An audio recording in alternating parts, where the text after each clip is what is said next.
ಎಲ್ರಿಗೂ ನಮಸ್ಕಾರ. ನಾನು ಜೀಪ್ ಓಡಿಸಿ ತುಂಬ ದಿನ ಆಗಿತ್ತು, ಹಾಗಾಗಿ ಗೇಟ್ ಒಳಗೇನೆ ಒಂದು 4-5 ರೌಂಡ್ ಓಡಿಸೋಣ ಅಂತ ಹಾಗೆ ಜೀಪಿಂದ ತೆಗಿತಾ ಇದ್ದೆ. ಆ್ಯಕ್ಚುಲಿ ನನಗೆ ಜೀಪ್ ಸೌಂಡ್ ಅಂದರೆ ತುಂಬ ಇಷ್ಟ ಮತ್ತು ಜೀಪ್ ಓಡಿಸೋದು ಅಂದರೆ ತುಂಬ ಇಷ್ಟ. ಆದರೆ ನಾನು ಎಲ್ಲಿ ಕೂಡ ಇಲ್ಲಿವರೆಗೂ ತೊಗೊಂಡೋಗಿಲ್ಲ. ಹಳೆ ಜೀಪ್ ಇದ್ದಾಗ ತೋಟದ ಹತ್ರ 1-2 ದಿನ ಹೋಗೋದು ಬಂದಿದೆ ಅಷ್ಟೇ. ಮತ್ತು ಈ ಜೀಪ್ನ ಇವತ್ತೇ ಫಸ್ಟ್ ತೆಗಿತಾ ಇರೋದು. ಇದು ಹಳೆ ಜೀಪೇ, ಬಟ್ ಹಳೆ ಜೀಪ್ನ ಇದನ್ನು ಆಲ್ಟ್ರೇಷನ್ ಮಾಡಿಸಿರೋದಷ್ಟೇ. ಜೀಪ್ ತುಂಬ ರಫ್ ಅಲ್ವಾ, ಸೊ ಅದು ಅಲ್ಲದೆ ನಮ್ಮ ಕಡೆ ತೋಟದ ರೋಡೆಲ್ಲ ಸ್ವಲ್ಪ ಚಿಕ್ಕದು, ಹಾಗಾಗಿ ತಿರುಗ್ಸೋಕ್ಕೆ ಮಾಡೋಕ್ಕೆ ರಿವರ್ಸ್ ತೆಗಿಯೋಕ್ಕೆಲ್ಲ ಸ್ವಲ್ಪ ಕಷ್ಟ ಆಗುತ್ತೆ ಅಂತ ಹೇಳ್ಬಿಟ್ಟು ನಾನು ಜೀಪೆಲ್ಲ ಹೊರಗಡೆ ತೆಗಿಯೋಕ್ಕೆ ಧೈರ್ಯನೇ ಮಾಡಲ್ಲ. ಸುಮ್ಮನೆ ಹಾಗೆ ಮನೇಲಿ ಸ್ವಲ್ಪ ನನ್ನ ಖುಷಿಗೋಸ್ಕರ ಒಂದು ಗೇಟ್ ಒಳಗೇ ಒಂದು 7-8 ರೌಂಡ್ ಓಡಿಸ್ಬಿಟ್ಟು ಮತ್ತೆ ಹಾಗೆ ಶೆಡ್ಡಿಂಗ್ ನಿಲ್ಲಿಸ್ತಾ ಇದ್ದೀನಿ ಅಷ್ಟೇ.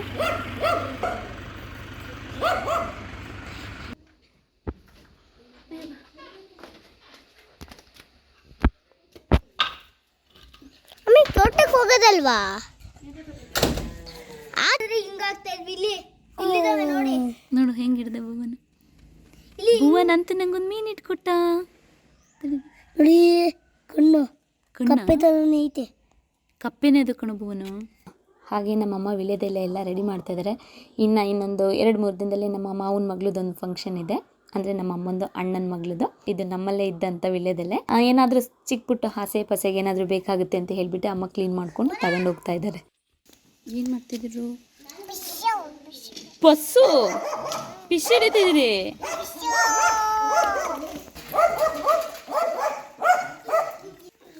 ನೋಡಿ, ಇವಾಗ ಅರಳಿದೆಯಲ್ವಾ, ಈಗ ಮಗ್ಗಾಗುತ್ತೆ ರಾತ್ರಿ ಹೊತ್ತಿಗೆ. ಇದು ಈ ಮಕ್ಳು ಹಿಂಸೆ ತಾಳಕ್ಕಾಗ್ದಿಲ್ಲ. ನಮ್ಮ ಭುವನ್ ಎಲ್ಲಿ ಇಟ್ಟಿದ್ದೇನೆ ನೋಡಿ. ಹಾಗೆ ಹೇಗಿದ್ರು ಸಂಜೆ ಆಯಿತು, ಕಾಫಿ ಮಾಡೋಣ ಅಂತ ಹೇಳಿ ಡಿಕಾಕ್ಷನ್ ಆಗ್ತಾ ಇದ್ದೆ. ಕಾಫಿ ಮಾಡೋಣ ಅಂತ ನೀರು ಬಿಸಿ ಇಟ್ಟಿದ್ದೀನಿ. ಈ ಕಾಫಿ ಪೌಡ್ರ್ ಹಾಕ್ಬಿಟ್ಟು ಇದಕ್ಕೆ ಬಿಸಿ ನೀರು ಹಾಕಿದರೆ ಡಿಕಾಕ್ಷನ್ ಆಗ್ತದೆ. ಎಷ್ಟು ಗಮ್ ಅನ್ನುತ್ತೆ ಗೊತ್ತಾ ಕಾಫಿ ಪೌಡ್ರು. ಆ್ಯಕ್ಚುಲಿ ಖಾಲಿ ಪಾತ್ರೆ ಮೇಲೆ ಇಟ್ಬಿಟ್ಟು ಇದಕ್ಕೆ ಕಾಫಿ ಪೌಡರ್ ನಮ್ಮ ಮನೆಗೆ ಎಷ್ಟು ಬೇಕು ಡಿಕಾಕ್ಷನ್ನ ಅಷ್ಟು ಕಾಫಿ ಪೌಡ್ರ್ ಹಾಕ್ಬಿಟ್ಟು ಮತ್ತು ಈ ಬಿಸಿನೀರನ್ನ ತೆಗೆದು ಹಾಕೋದು ಇದಕ್ಕೆ. ಅವಾಗ ಕೆಳಗಡೆ ಫಿಲ್ಟರ್ ಆಗಿರುತ್ತೆ, ಡಿಕಾಕ್ಷನ್ ಬರ್ತದೆ. ಎಲ್ಲರಿಗೂ ಗೊತ್ತಿರುತ್ತೆ, ಆದರೆ ಕೆಲವ್ರಿಗೆ ಗೊತ್ತಿರಲ್ಲ. ಯಾವಾಗಲೂ ತುಂಬ ಜನ ಬರೀ ಟೀ ಮಾಡ್ಕೊಳ್ತಾರೆ. ಕಾಫಿ ಬೆಳೆಯೋರಿಗೆ, ಕಾಫಿ ಸೈಡವ್ರಿಗೆ ಗೊತ್ತಿರುತ್ತೆ. ಈಗ ಕುದಿ ಬರುವಾಗ ಇದು ಆಫ್ ಮಾಡಿಬಿಟ್ಟು ಈಗ ಇದಕ್ಕೆ ನೀರು ಹಾಕಬೇಕು. ಎಷ್ಟು ಗಮ್ ಅಂತಿದೆ ಗೊತ್ತಾ. ಆ ಡಿಕಾಕ್ಷನಿಗೆ ಬಿಸಿ ನೀರು ಹಾಕಿದ ತಕ್ಷಣ ಫಿಲ್ಟ್ರ್ ಕಾಫಿ ಸಕ್ಕತ್ತಾಗಿರುತ್ತೆ. ಆ ಕಾಫಿ ಕುಡಿತಾ ಇದ್ದೀವಿ ಏನೋ ಆ ಥರನೇ ಗಮ್ ಅಂತ ಇದೆ. ಕೆಲವರು ಡಿಕಾಕ್ಷನ್ ಬೇರೆ ಥರ ಇರುತ್ತೆ. ಕೆಲವರು ಡಿಕಾಕ್ಷನ್ ಸ್ಟೀಲಿನ ಬರುತ್ತೆ. ನನ್ನ ಹತ್ರ ಇರೋದೇ ಬೇರೆ ಥರ ಇದೆ. ನಮ್ಮ ಅಕ್ಕನ ಮನೇಲಿ ಇರೋದೇ ಡಿಕಾಕ್ಷನ್ ಬೇರೆ ಥರ, ಅಮ್ಮ ಯೂಸ್ ಮಾಡ್ತಿರೋದೇ ಬೇರೆ ಥರ. ಬೇರೆ ಥರದ್ರಲ್ಲಿ ಡಿಕಾಕ್ಷನ್ ತೆಕ್ಕೊಳ್ಬೋದು. ನೋಡಿ, ಈ ಥರ ಬರುತ್ತೆ. ಅಂದರೆ ಎಲ್ಲ ಇದೇ ಥರ ಡಿಕಾಕ್ಷನ್ ಇದರಲ್ಲೇ ಮಾಡಲ್ಲ. ಅಮ್ಮ ಈ ಥರದ್ದು ಯೂಸ್ ಮಾಡ್ತಾರೆ. ಇದು ನಮ್ಮ ಅತ್ತೆ ಮಗಳು ಜಪಾನಿಂದ ತಂದುಕೊಟ್ಟಿರೋದು. ಹಾಗಾಗಿ ಇದೇನು ಅಂದರೆ ಬೇಗ ಡಿಕಾಕ್ಷನ್ ಆಗುತ್ತೆ. ನೋಡಿ, ಇವಾಗ ಎಷ್ಟು ನಿಮಿಷಕ್ಕೆ, ಈಗ ಯಾರು ತಕ್ಷಣ ಸಡನ್ನಾಗಿ ಯಾರು ಬಂದರು ಅಂದರೆ 5 ನಿಮಿಷಕ್ಕೆ ಆಗೋಗ್ಬಿಡುತ್ತೆ ಇದರಲ್ಲಿ. ನೋಡಿ, ಇವಾಗ ನೀರೆಲ್ಲ ಖಾಲಿಯಾಗಿದೆ. ಇದು ಕೆಳಗೆ ಫಿಲ್ಟ್ರ್ ಆಗ್ತಾ ಇದೆ. ಮತ್ತೆ ನೀರು ಹಾಕ್ತಾ ಇರಬೇಕು. ನೋಡಿ, ಇದೇ ಡಿಕಾಕ್ಷನ್ ಕೆಳಗಡೆ ಬಂದೇ ಹೋಯ್ತು. ಇವಾಗ ಇದನ್ನು ಮಾಮೂಲಿ ಹಾಲು ಬಿಸಿ ಇಟ್ಬಿಟ್ಟು ಕಾಫಿ ಮಾಡೋದು. ಇವಾಗ ಇದೇ ಡಿಕಾಕ್ಷನ್ನ. ಇವಾಗ ಇದನ್ನು ಹಾಲಿಗೆ ಹಾಕೋದು. ಇದಕ್ಕಿನ್ನ ಸಕ್ಕರೆನ ಅಥವಾ ಬೆಲ್ಲದ ಪೌಡ್ರು ಏನು ಹಾಕ್ಕೊಳ್ತೀರಾ ಅದು ಹಾಕ್ಕೊಂಡ್ರೆ. ಇವಾಗ ಇದಕ್ಕೆ ಬೆಲ್ಲದ ಪೌಡ್ರ್ ಹಾಕ್ತಾ ಇದ್ದೀನಿ. ಅಂದರೆ ನಮ್ಮ ಪಪ್ಪ ಅಮ್ಮ ಬೆಲ್ಲದ ಪೌಡ್ರು ಯೂಸ್ ಮಾಡೋದು, ಹಾಗಾಗಿ ಬೆಲ್ಲದ ಪೌಡ್ರ್ ಹಾಕ್ತಾ ಇದ್ದೀನಿ. ನೋಡಿ, ನಮ್ಮ ಪಪ್ಪ ಅವ್ರಿಗೆ ಆ್ಯಕ್ಚುಲಿ ಇದೇ ಜಾಸ್ತಿ ಆಗುತ್ತೆ. ನನಗೆ ಇಂಥದ್ದು 10 ಸ್ಪೂನ್ ಹಾಕಿದರೂ ಈ ಬೆಲ್ಲದ್ದು ಸ್ವೀಟ್ ಬಿಡೋದೇ ಇಲ್ಲ. ಆದರೆ ನಮ್ಮ ಪಪ್ಪ ಅವ್ರಿಗೆ ಇಷ್ಟೇ ಸಾಕು. ಸ್ವೀಟ್ ಆಗಿಬಿಡ್ತು ಅಂತಾರೆ. ಅಂದರೆ ಸ್ವಲ್ಪ ಅವರು ಶುಗರ್ ಕಡಿಮೆ ತಿನ್ನೋದು. ಶುಗರ್ ಕಡಿಮೆ ಆದರೂ ಕೂಡ ಬೆಲ್ಲದ ಪೌಡ್ರ್ ಇದೆಯಲ್ಲ, ಅದು ಸ್ವೀಟ್ ತುಂಬ ಕಡಿಮೆ. ಅದಕ್ಕೆ ನನಗೆ 1 ಗ್ಲಾಸ್ ಇದಕ್ಕೆ ಒಂದು 7-8 ಸ್ಪೂನ್ ಹಾಕ್ಕೊಂಡ್ರು ಅಷ್ಟು ಸ್ವೀಟ್ ಬರೋದಿಲ್ಲ, ಸಕ್ಕರೆ ಅಷ್ಟು ಸ್ವೀಟು. ಹಾಗಾಗಿ ನಾನು ವಾಪಸ್ ಕೊಟ್ಟು ಕಳಿಸ್ತೀನಿ ನಮ್ಮ ಪಪ್ಪಂಗೆ, ಸುಮ್ಮನೆ ನಾನು ಯೂಸ್ ಮಾಡಲ್ಲ ಅಂತ ಹೇಳಿ. ಆದರೆ ನಂಗೆ ಅದು ಕುಡಿಯೋದು ನಾನು ಇಷ್ಟು ಕಾಫಿ, ಅದಕ್ಕೆ ಅದು ಎಷ್ಟು ಹಾಕಿದ್ರೂ ಸಾಕಾಗಲ್ಲ. ಹಂಗಾಗಿ ನಾನು ಸಕ್ಕರೆನೇ ಹಾಕಿ ಕುಡಿದ್ಬಿಡ್ತೀನಿ. ಪಪ್ಪವರು ಜಾಸ್ತಿ ಸಕ್ಕರೆ ಪೌಡ್ರ್ ಯೂಸ್ ಮಾಡೋದು, ಅಲ್ಲ ಬೆಲ್ಲದ ಪೌಡ್ರು. ಹಾಗಾಗಿ ಅವರು 1 ಸ್ಪೂನ್ ಹಾಕಿದ್ರೆ ಸಾಕು, ಸ್ವೀಟ್ ಆಗಿಬಿಡ್ತು ಅಂತೇಳಿ ಇವತ್ತು. ನೋಡಿ, ನೀರೆಲ್ಲ ಹೆಂಗೆ ಡ್ರೈ ಆಗಿದೆ ಫುಲ್ಲು. ಮತ್ತು ಇದಕ್ಕೆ ಹಿಂಗೆ ನೀರು ಹಾಕೋದು. ನೀವು 2 ಸ್ಪೂನ್ ಡಿಕಾಕ್ಷನ್ ಹಾಕ್ಬಿಟ್ಟು ನೀವು 4 ಗ್ಲಾಸ್ ನೀರು ಹಾಕಿದರೆ ಅದು ತೆಳುವು ಬರುತ್ತೆ. ಆಮೇಲೆ ಡಿಕಾಕ್ಷನ್ ಪೌಡ್ರ್ ಎಷ್ಟು ಹಾಕಿರ್ತೀವಿ ಅದ್ರ ತಕ್ಕನಾಗಿ ನೀರು ಹಾಕಬೇಕು. ನಮಗಿದು ಮೆಷರ್ಮೆಂಟ್ ನಮ್ಮ ಮೇಲೆ ಅಭ್ಯಾಸ ಆಗೋಗ್ಬಿಟ್ಟಿದೆಯಲ್ಲ. ನಾವು ಈ ಮೇಲೆ ಡಿಕಾಕ್ಷನಿಗೆ ಇಟ್ಕೊಂಡಿದ್ದೀವಿ, ಅದಕ್ಕೆ ಇದ್ರ ತುಂಬ ನೀರು ಕಾಯಿಸ್ಬಿಟ್ಟು ಹಾಕ್ತೀವಿ ಅಷ್ಟೇ. ಬಿಸಿ ಕಾಫಿ ರೆಡಿ. ನಮ್ಮ ಪಪ್ಪಂಗೆ ಹೆಂಗೆ ಅಂದರೆ ತುಂಬ ಎತ್ತಾಕ್ಬೇಕು. ಹೀಗೆ ತುಂಬ ಬಿಸಿನೂ ಇರಬಾರ್ದು, ತುಂಬ ತಣ್ಣಗೂ ಇರಬಾರ್ದು. ಮೇಲ್ ನೊರೆ ಬರ್ಬೇಕು, ಅವಾಗಲೇ ಚಂದ ನಮ್ಮ ಡ್ಯಾಡಿಗೆ. ನಂಗೆ ಆ್ಯಕ್ಚುಲಿ ನೊರೆ ಬರಬಾರ್ದು ನೋಡಿ. ಇವಾಗ ಸಂಜೆ ಟೈಮ್ ಕಾಫಿ ನಮ್ಮ ಡ್ಯಾಡಿಗೆ ರೆಡಿ. ಏನು ಮಗಳೇ ಇದು, ಬಟ್ಟೆ ಎಲ್ಲ ನೆನೆಸ್ಕೊಂಡು ಇಲ್ಲೆಲ್ಲ ಬಿದ್ದು ಒದ್ದಾಡಿದೆಯಲ್ಲ. ಬೈಸ್ಕೋಗಿ ನಿಮ್ಮಮ್ಮ ಕೈಲಿ. ನಿಮ್ಮ ಬೈಲಿ ನೀನು ಮಾಡ್ಕೊಂಡಿದ್ದೆ, ಬಟ್ಟೆ ನೆನೆಸ್ಕೊಂಡಿದ್ಯಾ? ನೀನು ನೀರು ಯಾಕೆ ಹಾಕಿಸ್ಕೊಂಡಿಲ್ಲವಾ? ಅವಳು ಕಾಲ್ಸಂದಿ ನುಗ್ಗಿ ಇಬ್ರು. ಯಾರು ಅವಳು ಕಾಲ್ಸಂದಿ ಫಸ್ಟ್ ನುಗ್ತೀರಾ? ಎದ್ರಿಕೊಂಡು ಓಡ್ ಬರ್ತದೆ ಇದು. ಅಣ್ಣ ಕಾಲ್ಸಂದಿ ನುಗ್ಗಕ್ಕೆ ಬಂದ. ಏ ಬಿಡು ಬಿಡು ಬಿಡು ಭುವನ, ಬಿಡು ಬಿಡು ಬಿಡು. ನೋಡಿ ನಮ್ಮ ಭುವನ್ ಎಲ್ಲೋ ಕೂತಿದ್ದಾನೆ ಅಂತ. ಕಾಂಪೌಂಡ್ ಅದು ಕಾಂಪೌಂಡ್ ಆ್ಯಕ್ಚುಲಿ ತುಂಬ ಹೈಟ್ ಇದೆ, ಆದರೂ ಕೂಡ ಜಂಪ್ ಮಾಡಿ ಅದ್ರ ಮೇಲೆ ಹೋಗಿ ಕೂತ್ಕೊಂಡ್ಬಿಡ್ತದೆ. ಬಟ್ ಹಿಂಗೆ ಈಗ ಅವ್ರ ಅಮ್ಮಂಗೆ ವಿಡಿಯೋ ಸೆಂಡ್ ಮಾಡ್ತೀನಿ.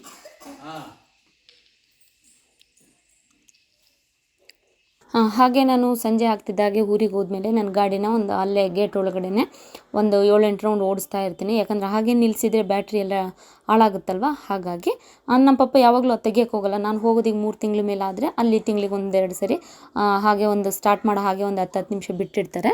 ಹಾಗೆ ಇವತ್ತು ಮಕ್ಕಳೆಲ್ಲ ಕೂತ್ಕೊಂಡು ನನ್ನ ಕೂರಿಸ್ಕೊಂಡು ಓಡಿಸಿ ಅಂತ ಹೇಳಿದ್ದು. ಹಾಗಾಗಿ ಎಲ್ಲ ಮಕ್ಕಳನ್ನು ಕೂರಿಸ್ಕೊಂಡು ರೌಂಡ್ ಹಾಕ್ತಾ ಇದ್ದೆ. ಭುವನ್, ನಾವು ನಾಳೆ ಬೆಂಗಳೂರು ಹೋಗ್ತೀವಿ. ಅವಳಿಗೆ ಸ್ಕೂಲ್ ಇದೆಯಲ್ಲ.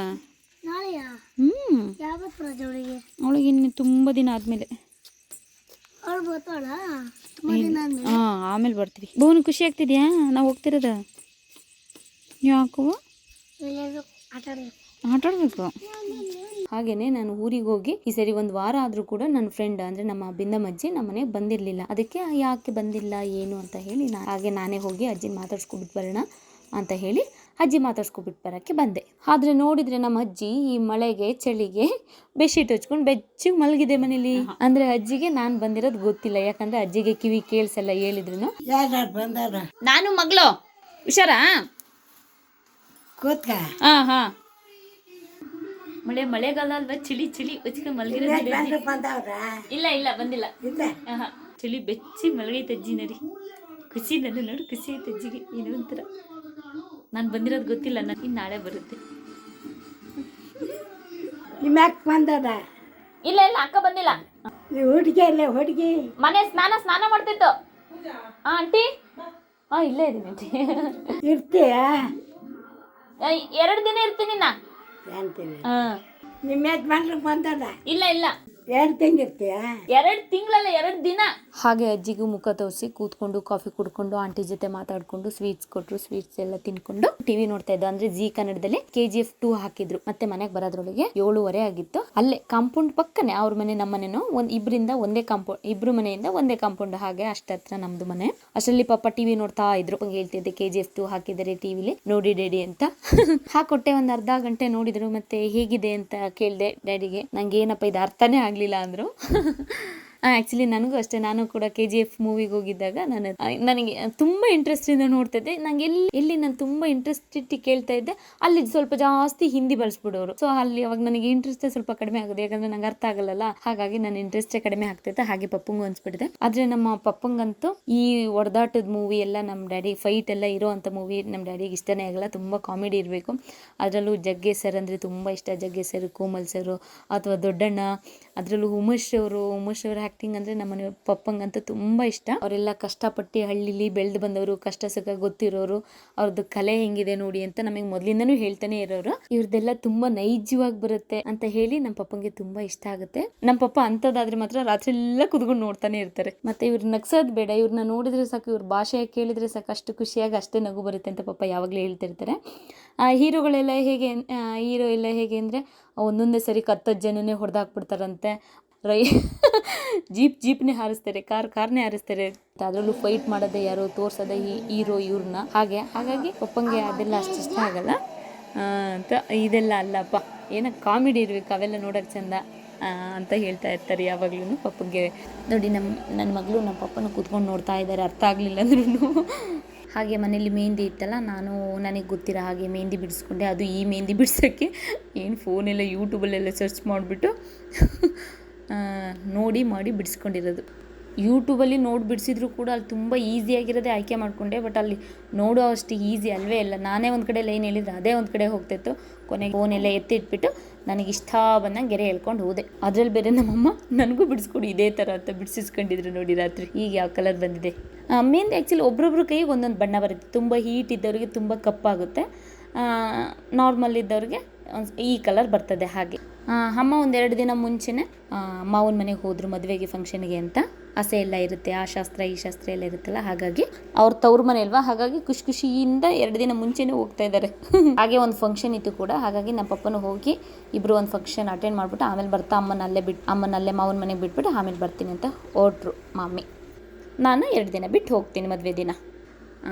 ಓಕೆ, ಸದ್ಯಕ್ಕೆ ಇವತ್ತಿಗೆ ಈ ವಿಡಿಯೋ ಮುಗಿಸ್ತಾ ಇದ್ದೀನಿ. ನಾಳೆ ಇನ್ನೊಂದು ವಿಡಿಯೋದಲ್ಲಿ ಸಿಗ್ತೀನಿ. ಅಲ್ಲಿವರೆಗೂ ಎಲ್ರಿಗೂ ಧನ್ಯವಾದಗಳು.